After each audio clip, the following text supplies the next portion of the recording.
Supreme court ने अपने आदेश में ये कह दिया है कि निर्वाचन आयोग को हर बूथ वाइज, हर जिला चुनाव कार्यालय में बूथ वाइज वो लिस्ट तैयार करनी पड़ेगी और लिस्ट डिस्प्ले करनी पड़ेगी, जिसमें उन 65 लाख लोगों के नामों का जिक्र होगा जिन्हें किसी भी सूरत से उन्हें वोटर लिस्ट से उनके नाम हटा दिए गए हैं, चाहे वो मृत मतदाता हैं या फिर वो अस्थायी रूप से प्रवास कर गए लोग हैं या फिर उनके नाम कई जगह की मतदाता लिस्ट में हैं। तो सुप्रीम कोर्ट ने आर्डर दिया है, उन्होंने कहा है कि मंगलवार तक ये सारी चीजें दुरुस्त हो जानी चाहिए। अगले शुक्रवार को इस मामले में सुनवाई होगी। यानी सुप्रीम कोर्ट ने कह दिया है कि पंचायत स्तर पर, जिला निर्वाचन कार्यालय स्तर पर और इसके साथ ही बीएलओ के पास इस तरह की सूची होनी चाहिए। प्रशांत भूषण आए हैं, आइए जानते हैं कि कितनी बड़ी उपलब्धि है ये, और प्रशांत भूषण अब ये बता रहे हैं। बिहार के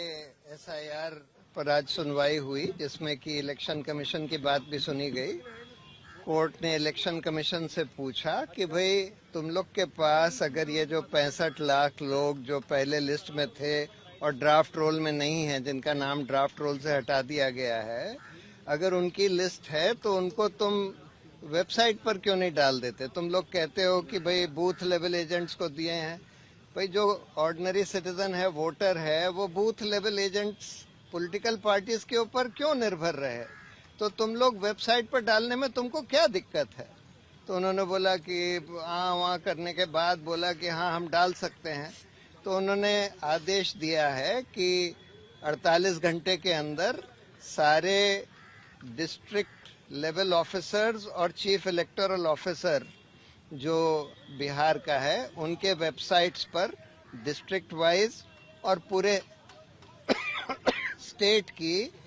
65 लाख लोग जिनका नाम लिस्ट से ड्राफ्ट रोल में हटाया गया है, उनका नाम डाला जाए और उसमें किस कारण से हटाया गया है। क्योंकि इलेक्शन कमीशन ये कहता है कि हमको पता है कि इसमें से 24 लाख लोग मर चुके हैं, 32 लाख लोग दूसरी जगह चले गए हैं, वगैरह वगैरह। तो जिस कारण से हटाया गया है वो भी डाला जाए। और आखिर में उन्होंने ये बोला है कि इसकी भी पब्लिसिटी, इसकी तो पब्लिसिटी इलेक्शन कमीशन को करनी ही है,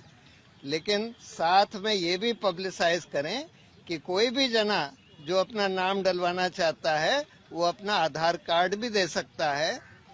उन 11 डॉक्यूमेंट्स के अलावा जो इलेक्शन कमीशन ने बताए हैं। अभी तक देखिए, आधार कार्ड के ऊपर इलेक्शन कमीशन कह रहा था कि नहीं, हम ये नहीं लेंगे,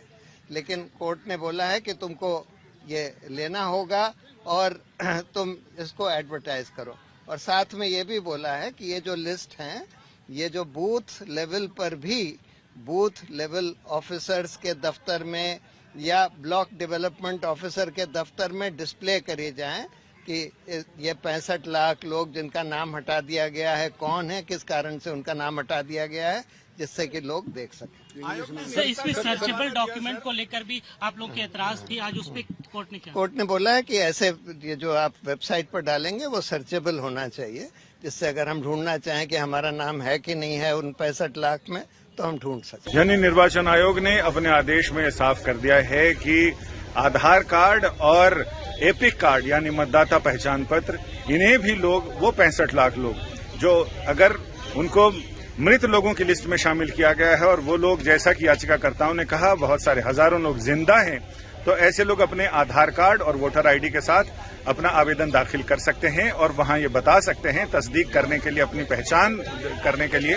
वो ये जिला निर्वाचन अधिकारी और बीएलओ को इन दस्तावेजों के साथ अपने दावे पेश कर सकते हैं और उनके नाम उसमें शामिल किए जा सकते हैं। यानी कुल मिलाकर अब निर्वाचन आयोग को उन 65 लाख लोगों के नाम कारण सहित अपनी वेबसाइट पर और अपनी सूचियों में बताने पड़ेंगे कि आखिर उनके नाम हटाए गए हैं तो क्यों। ये एक तरह से देखा जाए तो याचिकाकर्ताओं की जीत भी है और चुनाव आयोग का काम एक तरह से आसान भी हो गया, क्योंकि अब भविष्य में जब इस तरह दफ्तरों में जाकर लोग अपने नाम पता कर सकते हैं, तो उसके बाद भविष्य में भी निर्वाचन आयोग के लिए रास्ता आसान हो सकता है। संजय शर्मा, दिल्ली।